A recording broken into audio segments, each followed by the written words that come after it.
भाजपचे प्रदेशाध्यक्ष रवींद्र चव्हाणांनी शिंदेंचा गड असलेल्या कल्याण डोंबिवलीसाठी स्वबळाचे संकेत दिल्यानंतर शिवसेना नेत्यांनी काय प्रतिक्रिया दिल्यात त्या पाहूया।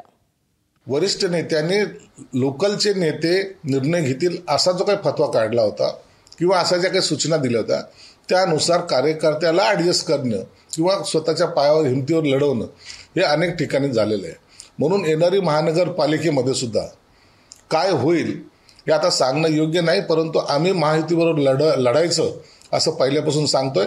पण तरी काही लोकांचा जर आग्रह असेल तर निश्चितच त्या ठिकाणी युती होती का नाही होती याबद्दल शंका आहे। एबीपी माझा, उघडा डोळे बघा नीट।